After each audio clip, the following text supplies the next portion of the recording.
तुम्ही ज्यावेळेस सृष्टीमध्ये जन्माला आले आणि तुम्ही जाणार आहात याच्याबद्दल बोलताना संत कबीरदास महाराज म्हणतात, कबीरा जब हम पैदा हुए जग हसे हम रोए, ऐसी करुणी कर चल तुम हसे जग रोए. असं काहीतरी करा. कबीरजी अजून एका दोह्यामध्ये असं म्हणतात, चदरिया झिनी रे झिनी दिन दिन मैली किनी. ही चदरिया तुम्हाला दिली, चादर दिली ओढायला, आणि तुम्ही ती वासना, कामना, मोह, माया, स्वार्थ ह्या सगळ्या डागांनी ती घाणेरडी करून टाकता आणि मग प्रकृतीला देता. तुम्ही ज्यावेळेस शरीर मिळालं, कसं मिळालं होतं आठवा जरा तुम्ही, कसं तेजस्वी शरीर मिळालं होतं. जेव्हा तुमचा जन्म झाला तेव्हा ह्या प्रकृतीने तुम्हाला शरीर कसं दिलं. हा, तुम्ही म्हातारपणी जसं मरताना तसं कृष्ट झालेलं ना, असं सुरकटलेलं शरीर तुम्हाला जर जन्मतः दिलं असतं प्रकृतीने, तर आठवा बरं तुमची काय परिस्थिती असते. जिने जन्म दिला ती सुद्धा म्हटली असती मला हे नको.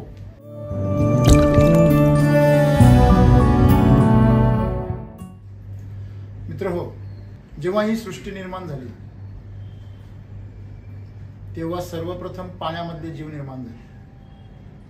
ज्याप्रमाणे आम्ही भगवान विष्णूचे दशावतार वर्णन करतो ते वर्णन नसून कशा प्रकारे या पृथ्वीवर जीवसृष्टीचा विकास झाला. आधी पाण्यातले प्राणी जीव तयार झाले, नंतर उभयचर प्राणी तयार झाले, नंतर जमिनीवरचे प्राणी तयार झाले. असं करत करत अगदी एकपेशीय प्राण्यापासून बहुपेशीय विशाल असे प्राणी ह्या सृष्टीमध्ये निर्माण झाले. मनुष्याचा जो विकास आहे हा कोट्यावधी वर्षानंतरचा आहे. या पृथ्वीला निर्माण होऊन काही कोटी वर्ष झाली आणि मनुष्याचा निर्माण होऊन काही लाख वर्ष झाली. एखादा 1.5 लाख वर्ष झाले असेल कदाचित. त्यापूर्वीचा काहीतरी इतिहास सापडतो, कंकाल सापडतात. त्याच्या पाठीमागे मनुष्याचं जेनेटिक्स नाही.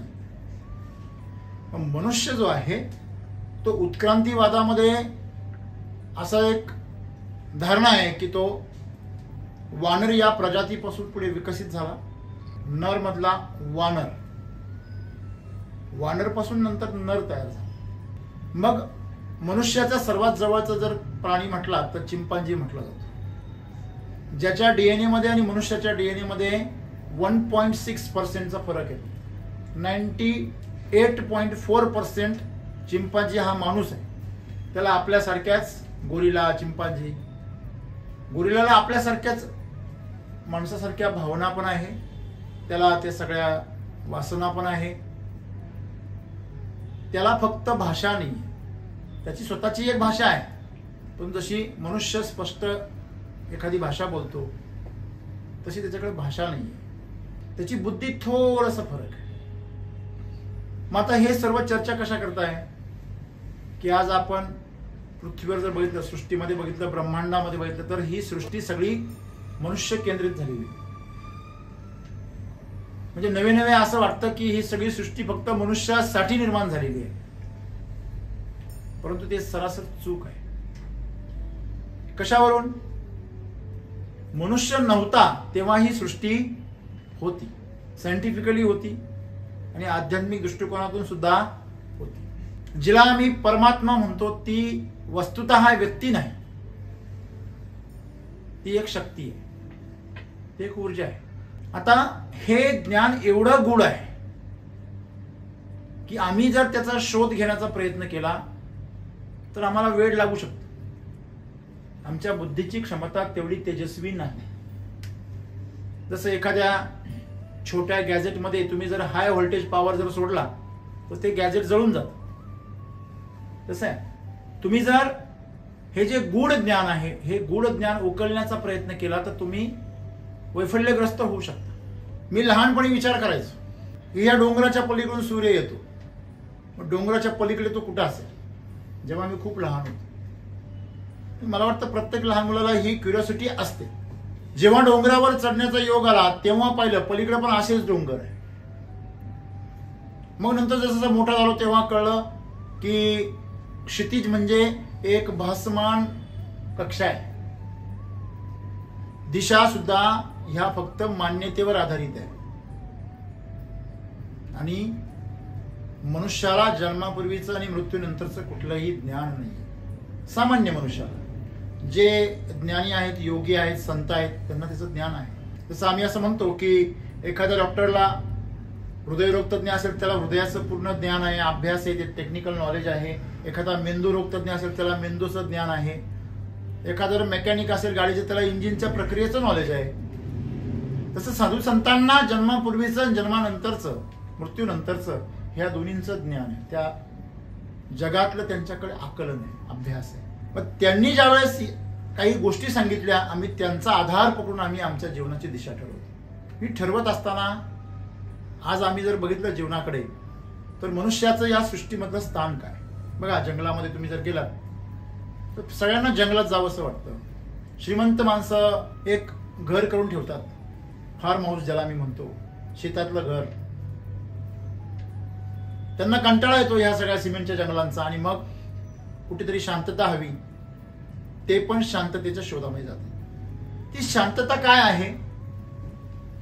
त्यांचं जे अंतःकरण आहे त्याच्या आतमध्ये कुठेतरी त्याचा स्वभाव आहे शांत राहणं, आनंदी राहणं, प्रकृतीशी जोडणं, हे कुठेतरी त्या मुळाशी जोडलेलं आहे. मग त्याची ओढ असते. भरपूर भोग घेतले, भरपूर ऐश्वर्य पाहिलं, भरपूर व्यसनं करून पाहिली, भरपूर आहार करून पाहिले, सर्व प्रकारच्या वासना कामना पूर्ण करूनही जेव्हा तृप्ती मिळत नाही, तेव्हा मनुष्य आतमध्ये शोध घेतो की नेमकी काय हवंय मला. मग तो शांती शोधतो. बघा, जेवढे मोठे मोठे ग्लॅमरच्या जगामध्ये राहणारी माणसं ही फार लवकर शहरापासून लांब पडतात. ज्यांनी झगमगाटाचं आयुष्य पाहिलं, असे जे हिरो असतात, नेते असतात, हे त्यांच्या उतार वयामध्ये शहरामध्ये कधीच राहत नाही. ते राहतात कुठं? फार्म हाऊसमध्ये. सगळे म्हणजे ते क्रिकेटर असो, तुमचे उद्योगपती असोत, राजकारणी असोत किंवा फिल्म स्टार असोत, ही मंडळी त्यांचं जे उतार वयाचं आयुष्य असतं ते शांततेमध्ये काळ घालवण्याचा प्रयत्न करतात, कारण ते प्रकृतीच्या जवळ जातात. मला सांगा, त्यांना सर्व काही मिळालेलं आहे ज्याच्या आशा सामान्य माणूस करतोय.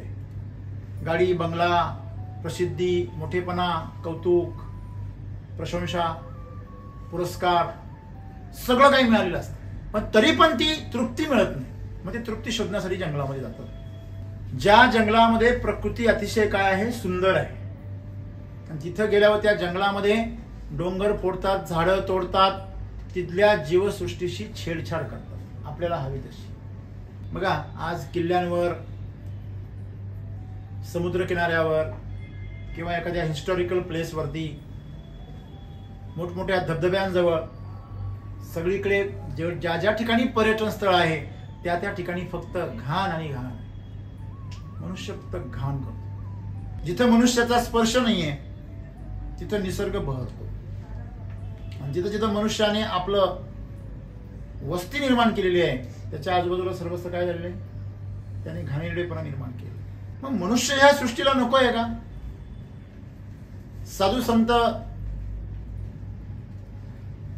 ईश्वराचं वर्णन करतात, परमात्म्याचं वर्णन करतात, प्रकृतीचं वर्णन करतात. आणि बरीचशी जी आजच्या काळातली जी काही कीर्तनकार मंडळी आहे ती मनुष्याचा नेहमी निषेध करते. या सृष्टीमध्ये प्रत्येक जीवाचा एक रोल आहे, माहिती तुम्हाला.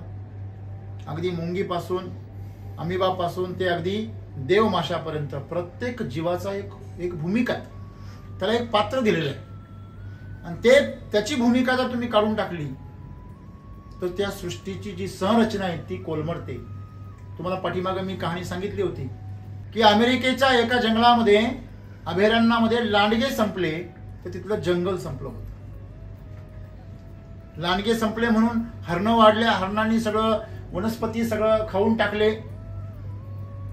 आणि ते जंगल उजाड झालं. आणि जंगल उजाड झाल्यामुळे तिथलं जे पाण्याचे स्रोत आहे ते आटले आणि तिथं काय झालं, वाळवंट व्हायला लागलं. ज्या ठिकाणी नंदनवन होतं फक्त एक प्राणी संपला, त्याची शिकार केली. मित्रांनो, ही अन्न साखळी आहे. आम्हाला जे वाटतं की हे त्रासदायक आहे, हे नको आहे, परंतु सृष्टीमध्ये त्याचं काहीतरी भूमिका आहे. आज शेतकरी ज्यांना किडी म्हणतो, शेतकरी ज्यांना रोग म्हणतो, ते त्या प्रकृतीचं अविभाज्य अंग आहे. मला सांगा, ज्याला आम्ही रोग म्हणतो त्या बुरशा आहे, सडवणाऱ्या, कुजवणाऱ्या, नासवणाऱ्या बुरशा आहे. त्यांची ह्या सृष्टीला गरज आहे. जेवढं वेस्ट मटेरियल तुम्ही निर्माण कराल तेवढं कुजवण्याची गरज आहे. विचार करा, आता आम्ही पाळीव प्राण्यांना गाडतो, माणसांना जाळतो, काही समाज आहे तो पुरतो, काही तुकडे करून पक्ष्यांना खायला देतो पारशीसारखा. त्या प्रेताची विल्हेवाट लावण्याची वेगवेगळी पद्धत आहे. परंतु असे अगणित जीव आहे, त्यांची अंत्यविधी कोणीच करत नाही. मग त्यांच्या शरीराचं काय होतं? मग ते पक्षी असतील, प्राणी असतील, सरपटणारे असतील, सगळे जीव आहे. जंगलामध्ये तर तिथे पाळणारं कुणीच नाहीये. मग ते लाखोच्या संख्येने असलेले एवढे जीव, त्याचं काय होतं? तर मित्रांनो, ते कुजून त्यांची माती होते, टॉप सॉइल होते. बरोबर आहे?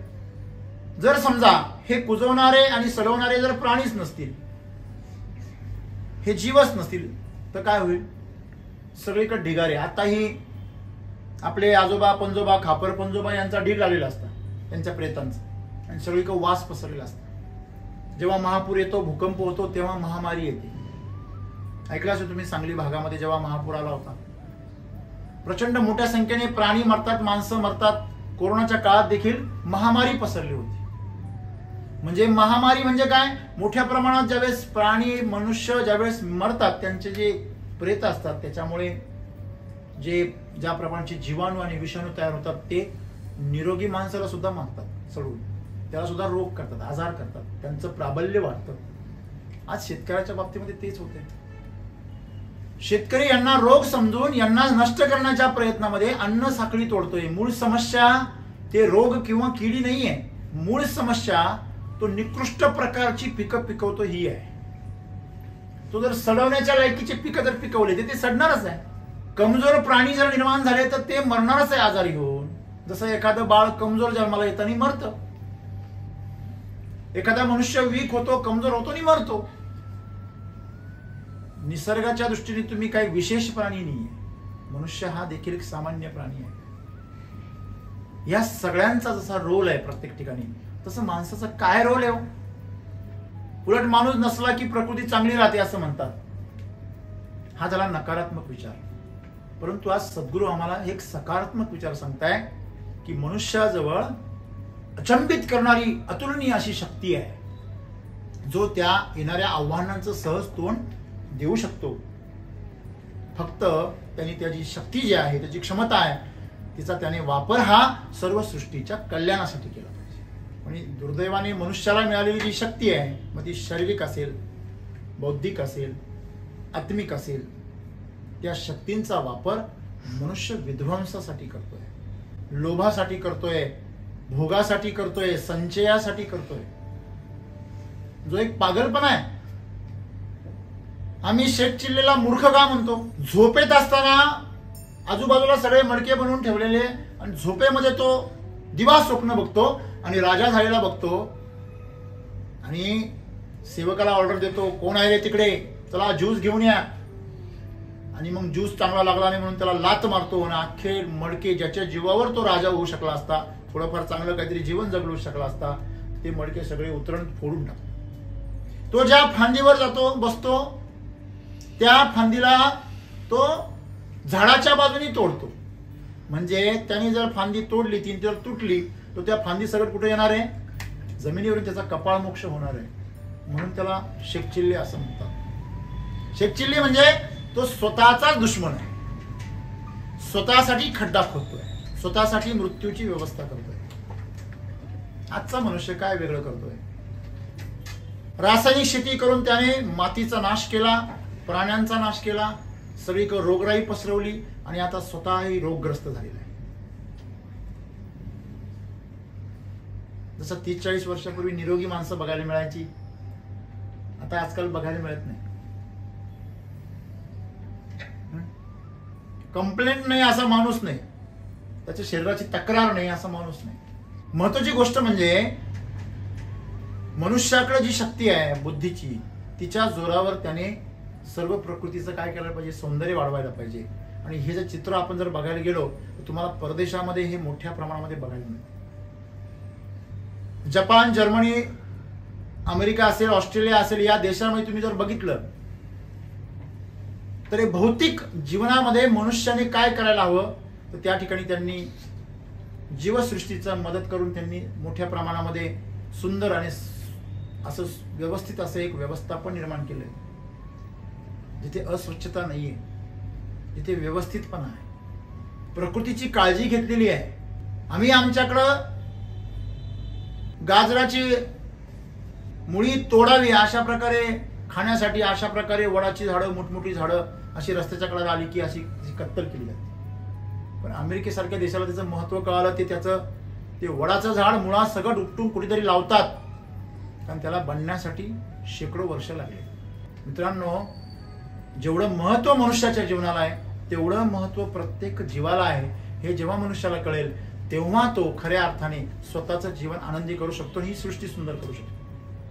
अणुबॉम्बपासून सृष्टीचा विनाश बी होऊ शकतो आणि त्याच अणुशक्तीपासून तुम्ही विविध प्रकारची ऊर्जा केंद्रे निर्माण करू शकता, ऊर्जेचे स्रोत निर्माण करू शकता, वीज तयार करू शकता, तुम्ही अन्न सुरक्षित करू शकता, निर्जंतुकीकरण हायजेनिक करू शकता, अशा विविध प्रकारच्या साधनांचा वापर करू शकतो. परंतु मनुष्याकडे जी असीमित शक्ती आहे त्या शक्तींचा वापर मनुष्य आतापर्यंत विध्वंसासाठी करत आलेला आहे. आणि त्याच्यामुळे आज काय झाले बघा, तुमच्याकडे पैसा येऊ द्या, थोडासा तुमच्याकडे सत्ता येऊ द्या, तर तुम्ही त्या सत्तेचा, त्या पैशांचा, त्या ज्ञानाचा, जे तुम्हाला ज्ञान मिळेल, बुद्धी मिळाली, त्याचा वापर कशासाठी केला पाहिजे? सर्वांच्या कल्याणासाठी केला पाहिजे, जीवसृष्टीच्या कल्याणासाठी केला पाहिजे. पण आपण तो करतो का? समजा आपल्याला परमेश्वराने मिल्क चार्जर सारखं सुंदर असं उत्पादन दिलं, ज्याच्या माध्यमातून आज जनावरांचं जीवन बदलते, त्यांचं आयुष्य बदलते, त्यांना नवीन जन्म मिळतोय, त्याच्यातून तयार होणारं दूध अमृत बनते. एससीटीव्हीच्या माध्यमातून जे काही शेती पिकते, बहरते, त्याच्या माध्यमातून औषधी अन्न तयार होते. मग आम्ही याच्यामध्ये सेवाभाव जर ठेवण्याऐवजी जर आम्ही फक्त व्यापाराचा दृष्टिकोन ठेवला तर तो प्रकृतीसोबत न्याय होणार नाही. आणि म्हणून आम्हाला मिळालेला प्रसाद, जसं आम्ही प्रसाद वाटण्याचं काम करतो, तसं आम्ही आमच्याकडे असलेल्या शक्ती हा प्रसाद रूपाने आम्ही शेअर केल्या पाहिजे. पण आम्ही काय करतो? त्याचा संचय करतो. मी आणि माझं आणि अहंकार याच्यासाठी त्याला वापरण्याचा प्रयत्न करतो. आणि आम्ही एक निकृष्ट आणि एक अतिशय तुच्छ असं जीवन निर्माण करतो, जे आम्हाला सोडून जायचं. तुम्ही ज्यावेळेस सृष्टीमध्ये जन्माला आले आणि तुम्ही जाणार आहात, याच्याबद्दल बोलताना संत कबीरदास महाराज म्हणतात, कबीरा जब हम पैदा हुए जग हसे हमर होए, ऐसी करुणी कर चल तुम हसे जग रोए. असं काहीतरी करा. कबीरजी अजून एका दोह्यामध्ये असं म्हणतात, चदरिया झिनी रे झिनी दिन दिन मैली किनी. ही चदरिया तुम्हाला दिली, चादर दिली ओढायला, आणि तुम्ही ती वासना, कामना, मोह, माया, स्वार्थ ह्या सगळ्या डागांनी ती घाणेरडी करून टाकता आणि मग प्रकृतीला देता. तुम्ही ज्यावेळेस शरीर मिळालं, कसं मिळालं होतं? आठवा जरा तुम्ही, कसं तेजस्वी शरीर मिळालं होतं. जेव्हा तुमचा जन्म झाला तेव्हा ह्या प्रकृतीने तुम्हाला शरीर कसं दिलं? कसं दिलं? तुम्ही म्हातारपणी जसं मरताना तसं कृश झालेलं, असं सुरकटलेलं शरीर तुम्हाला जर जन्मतः दिलं असतं प्रकृतीने, तर आठवा बरं तुमची काय परिस्थिती असते. जिने जन्म दिला ती सुद्धा म्हटली असती, काय म्हटली असती? मला हे नको. मित्रांनो, हे लक्षात ठेवा, आपण ह्या सृष्टीमध्ये मनुष्याचा काय भूमिका आहे. मग याबद्दल बोलताना सद्गुरू असं म्हणतात की जेवढी ही सृष्टी ती निर्माण झालेली आहे, या सृष्टीमध्ये मनुष्याची स्वतःची काही भूमिका नाहीये. मनुष्य असलाच पाहिजे तरच ही सृष्टी चालेल असं नाहीये, पण प्रत्येक जीवाचं महत्व आहे.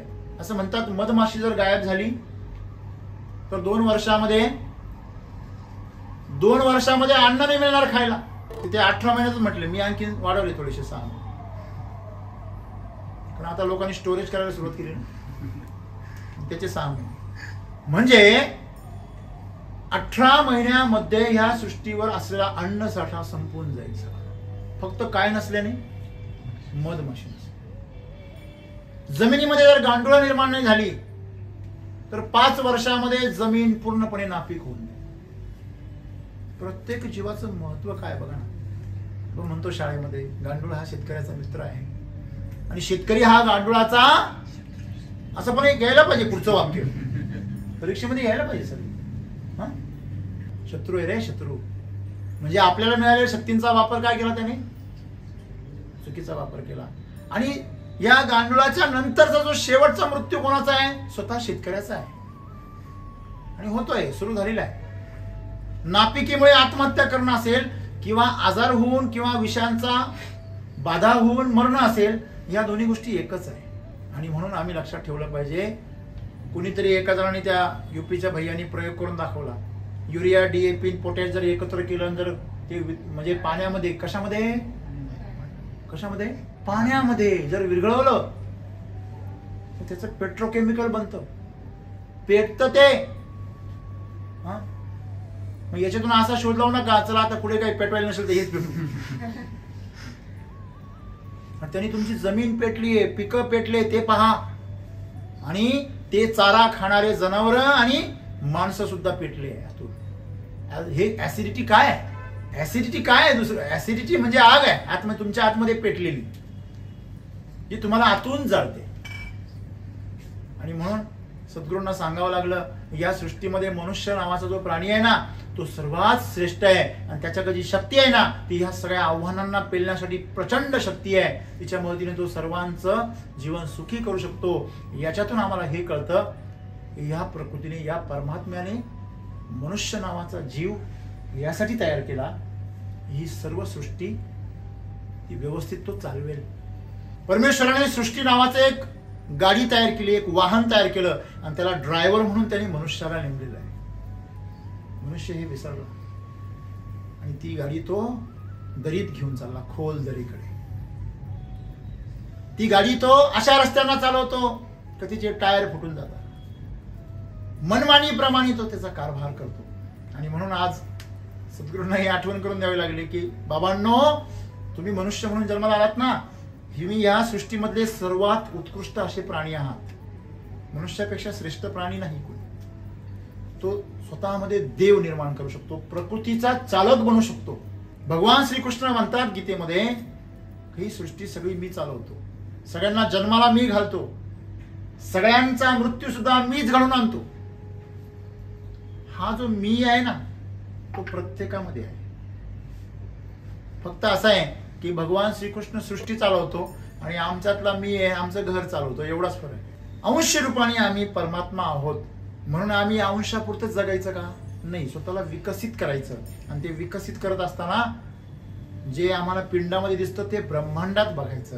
ज्या दिवशी तुम्ही ब्रह्मांडात ते बघायला शिकाल ना, त्यावेळेस वसुदैव कुटुंबकम ही संकल्पना पुढे येईल. आणि मग माझा परिवार म्हणजे माझी बायको, माझे मुलं, माझे पाळलेला कुत्रा, माझी मांजर, आणि हे नाही, माझा परिवार म्हणजे ही संपूर्ण सृष्टी माझा परिवार आहे.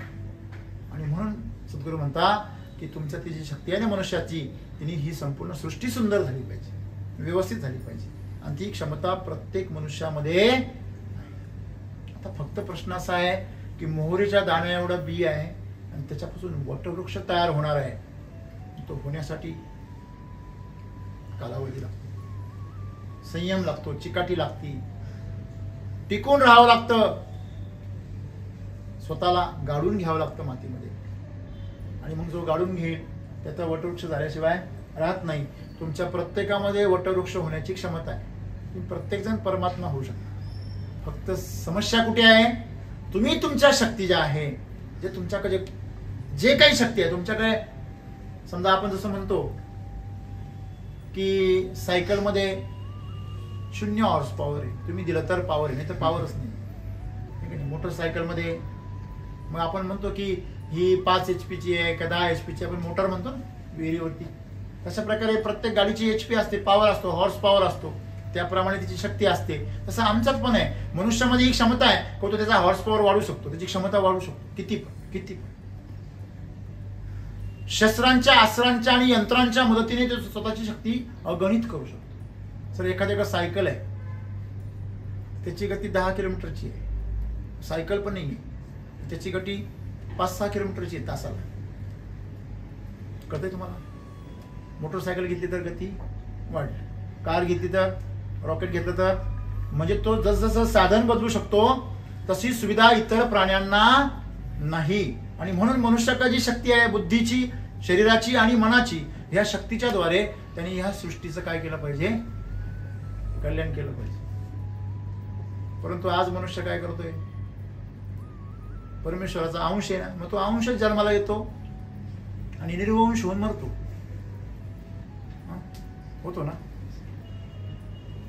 आम्ही आमच्या पाठीमागे असा वारसा ठेवला पाहिजे की हजारोने, लाखोने, कोट्यावधी जीव, जंतू, माणसं, प्राणी हे काय झाले पाहिजे? सुखी झाले पाहिजे, आनंदी झाले पाहिजे. आणि त्याच मनुष्याचं खरं जगणं आहे. अन्यथा तुमच्यापेक्षा हे किड्या मुंग्यांचे, प्राण्यांचं जीवन सार्थक आहे. स्वतःच्या स्वार्थापोटी जगणारा जो माणूस आहे तो त्यांनी त्याच्या शक्तींचा केलेला ऱ्हास आहे. मी कसं म्हणतो तुम्हाला बघा, तुमच्याकडे जेसीबी आहे, मी नेहमी सांगत असतो, आणि तुम्ही जेसीबीने टोकरी टोकरी माती काढताय. किती काढताय? टोकरी टोकरी. मला तेवढीच लागते माझ्या फॅमिलीला. परमेश्वराने चुकून तुम्हाला त्यांनी तो पॉवर ट्रिलर द्यायला पाहिजे. कर खुडखुड खुडखुड खुडखुड तुझी चालू दे. अरे तुला जर एवढं मोठं जर इंजिन दिलंय, एवढी शक्ती दिली आहे, शरीर असेल, मन असेल, बुद्धी असेल, अंतकरण असेल, आत्मा असेल, तुला जर दिली आहे ना, आर्थिक शक्ती असेल, बौद्धिक शक्ती असेल, सामाजिक शक्ती असेल, किंवा ज्ञानाची शक्ती असेल, पद असेल, सत्ता असेल, ह्याचा वापर तू कशासाठी कर? सर्वांच्या कल्याणासाठी कर. तू का असं कूपमुंडू कृतीने जगतोय हे सांगतोय हा संदेश आपल्याला आज, की तुमच्यातली जी शक्ती आहे तिने ह्या संपूर्ण प्राणी मात्रांचं, सर्व जीवसृष्टीचं काय करा? कल्याण करा. एवढे मोठे आव्हान हा मनुष्य सहज पेलू शकतो, एवढी क्षमता प्रत्येकामध्ये आहे. आणि आम्ही हा संकल्प केला पाहिजे की आमच्यातली जी शक्ती आहे, जेवढी आमची क्षमता आहे, जेवढ्या हॉर्स पॉवर आहे, तेवढे आम्ही तेवढ्या भागाचं आम्ही काय करू? कल्याण करू. आणि आमच्यातली क्षमता हळूहळू काय करू? वाढवू. असं म्हणतात, जो वाटतो ना त्याला देव आणखीन देतो. परमेश्वर आणखी देतो. मग तुम्ही जर द्यायला सुरुवात केली तर तुमच्या काही यायचा मार्ग पण काय होतो? खुला होतो. होतो की नाही? मग तुम्ही आजपासून संकल्प करा की आमच्यातल्या शक्ती ज्या आहे ह्या आम्ही ओळखू. त्यांचा विकास कधी होईल?